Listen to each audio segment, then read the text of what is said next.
انسان کو دکھ بھی آتے ہیں، بیماریاں بھی آتی ہیں، اپنوں بیگانوں کی طرف سے اس کو تلخیوں کا بھی سامنا کرنا پڑتا ہے، تو اس موقع پر آپ کی زبان کوئی ایسا جملہ نہ کہے جو اللہ کی ناراضگی کا سبب ہو۔ غم تو پہنچتا ہے اور غم سے انسان متاثر بھی ہوتا ہے، یہ تو نہیں ہے کہ تکلیف پہنچے۔ غالب نے کہا تھا روئیں گے ہم ہزار بار کوئی ہمیں ستائے کیوں، تو جب سینے میں دل ہے تو کوئی دکھ دے گا تو دکھی ہوگا، دل بے چین ہوگا۔ تو فرمایا کہ جب تکلیف پہنچے تو مدد کس سے طلب کرو؟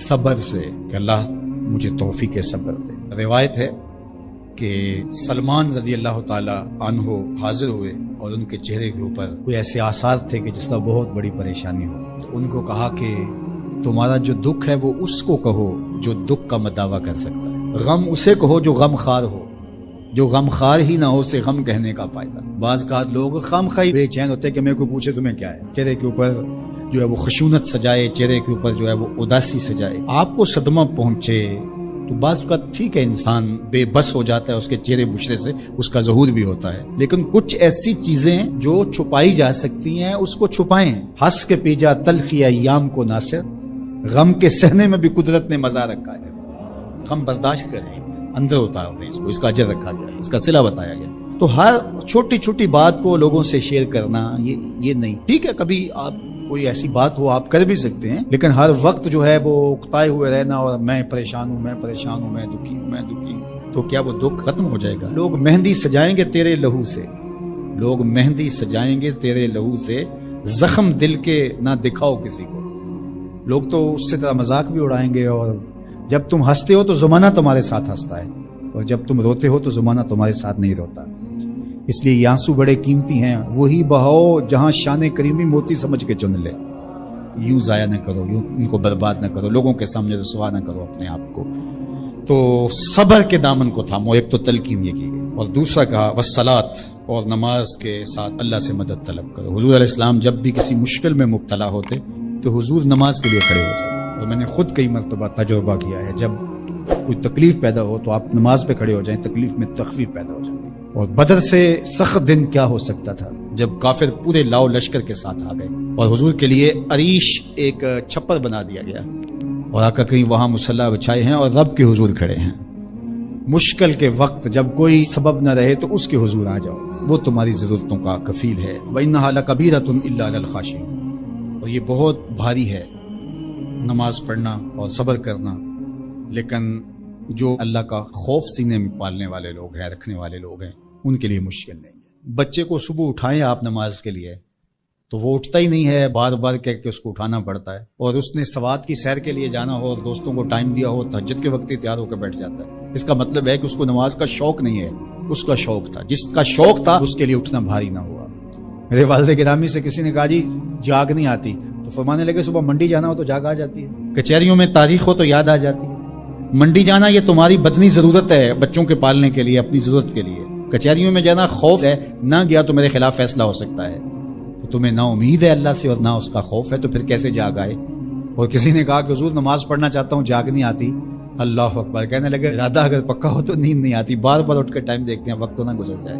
اللہ اکبر۔ تو فرمایا یہ بھاری ہے لیکن خاشعین کے لیے بھاری نہیں ہے، خشیت خدا سینے میں نہیں ہے، اللہ کا خوف سینے میں نہیں ہے، تو واقعی صبح کا اٹھنا بہت زیادہ بھاری ہے، بہت زیادہ مشکل ہے، لیکن جو خشیت والے ہیں ان کے لیے مشکل نہیں ہے۔ یہ مان لیا کہ صبح کا اٹھنا، سحری کا اٹھنا نفس پہ شاک ہے، لیکن اگر کسی کی زندگی کی لذت اس میں رکھ دی گئی ہو، اللہ اکبر، تو پھر اس کے لیے مشکل تو نہیں ہوگا۔ راہ خدا میں تکلیف اٹھانا مشکل صحیح، لیکن زندگی کا سرور اس میں رکھ دیا گیا، وہ مزہ دیا تڑپ نے میری آرزو ہے یا رب، میرے دونوں پہلوؤں میں حمزہ کا ایمان لانا کوئی معمولی واقعہ نہیں تھا۔ جس طرح مسلمانوں میں خوشی کی لہر دوڑ گئی تھی، تو کفار کے اندر یہ خبر ایک بجلی بن کے گری، تو وہ بھی دارالندوہ میں بیٹھے اور سوچنے لگے کہ اب کیا کیا جائے۔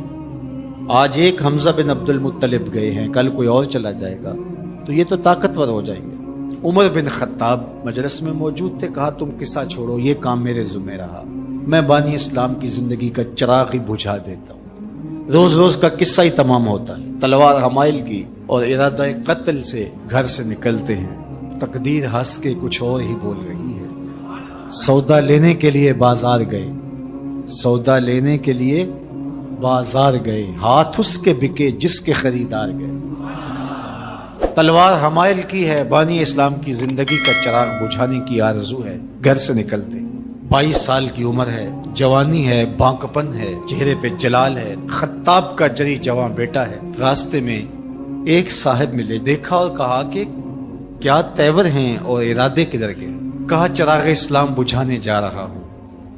کہا اس کی روشنی تو تمہارے گھر میں بھی پہنچ گئی ہے۔ پوچھا کیا ماجرا ہے؟ کہا تمہاری بہن فاطمہ بنت خطاب اور تمہارے بہنوئی سعید وہ بھی اس آقا کے غلام بن گئے۔ بس غصے میں بہن کے گھر پہنچتے ہیں اور دروازے کو دستک دیتے ہیں۔ اندر قاری قرآن ان کو قرآن سکھا رہا ہے۔ اہل خانہ سمجھے عمر آئے ہیں اور تیور بھی اچھے نہیں ہیں، قاری کو کہیں گوشے میں چھپا دیا اور دروازہ کھولا۔ دروازہ کھولنے کی دیر تھی کہ بہن پہ ٹوٹ پڑے، مار دھاڑ شروع کر دی۔ تم سابی ہو گئی ہو، تم نے آباء و اجداد کا دین چھوڑ دیا ہے۔ مار مار کے ان کو لہو لہان کر دیتے ہیں۔ تو بہن بولتی ہے عمر سنو، تم خطاب کے بیٹے ہو نا، میں بھی خطاب کی بیٹی ہوں، میں بھی اپنے موقف سے ہٹنے والی نہیں ہوں۔ حیرت زدہ ہو جاتے ہیں کہ اس عورت کے اندر یہ بجلیاں کیسے آ گئیں۔ تو سوچنے لگے اور کہا اچھا جو تم پڑھ رہے تھے مجھے بھی سناؤ۔ کہا تمہیں پہلے غسل کرنا ہوگا۔ عمر بدن دھو رہے ہیں، میرا رب دل دھو رہا ہے۔ اتنے میں قاری قرآن کے ورق لے کے آ گیا اور تلاوت ہوتی ہے طٰہٰ ما انزلنا علیک القرآن لتشقیٰ۔ اے 14ویں کے چاند محبوب، ہم نے قرآن اس لیے نازل تو نہیں کیا تھا کہ آپ مشقت میں ہی پڑ جائیں۔ تلاوت ہوتی جا رہی ہے، عمر کی آنکھوں سے آنسو ٹپکتے چلے جا رہے ہیں۔ کہا عمر کی عمر برباد ہو گئی، چلو مجھے حضور کی چوکھٹ پہ لے چلو۔ اللہ اکبر۔ دار ارقم میں حضور تشریف فرما تھے، تلوار اس طرح حمائل کی ہوئی ہے اور اسی حالت میں حضور کی دہلیز پہ جا رہے ہیں۔ دروازے کے سوراخوں سے دیکھا صحابہ نے، کہا کہ عمر آ رہے ہیں، تلوار ہے ہاتھ میں۔ تو حضرت امیر حمزہ نے کہا گھبرانے کی ضرورت نہیں ہے، اگر ارادہ خیر سے آ رہے ہیں استقبال کریں گے، خوش آمدید کریں گے، بٹھائیں گے، عزت دیں گے، اور اگر ارادہ اچھا نہیں ہے تو اسی کی تلوار سے اس کا سر کاٹیں گے۔ دروازہ کھلتا ہے، عمر حضور کے سامنے آ کے بیٹھتے ہیں اور میرے حضور کہتے ہیں عمر ابھی وہ وقت نہیں آیا کہ تم اسلام لے آؤ، اور یہی وقت تھا عمر کے اسلام لانے کا۔ حضرت عمر کلمہ پڑھتے ہیں، اشہد ان لا الہ الا اللہ وحدہ لا شریک لہ واشہد ان محمدا عبدہ ورسولہ۔ جو ہی عمر کی زبان سے کلمے کی صدا سنتے ہیں صحابہ اتنے زور سے اللہ اکبر بے ساختگی میں کہتے ہیں مکے کی گلیاں گونج اٹھتی ہیں۔ اللہ اکبر۔ اب ایمان لانے کے بعد جناب عمر حضور سے پوچھتے ہیں حضور ہم حق پہ نہیں ہیں؟ فرمایا ہم حق پہ ہیں، اللہ کا دین سچا نہیں ہے؟ کہا اللہ کا دین سچا ہے۔ کہا کہ آپ اللہ کے سچے رسول ہیں؟ فرمایا ہاں میں اللہ کا سچا رسول ہوں۔ تو کہا پھر ہم چھپ کے نمازیں کیوں پڑھیں؟ ہمیں صحن حرم میں جانا ہوگا۔ مسلمانوں کی 2 صفیں بنتی ہیں، 20-20 افراد کی۔ ایک صف کی قیادت حضرت عمر کرتے ہیں، ایک صف کے آگے حضرت امیر حمزہ چلتے، درمیان میں میرے حضور ہیں، اور صحن حرم میں پہنچ کے رب کی نماز ادا کی جاتی۔ حضرت عبداللہ ابن مسعود رضی اللہ تعالیٰ عنہ فرماتے ہیں عمر کا اسلام لانا مسلمانوں کے لیے عزت کا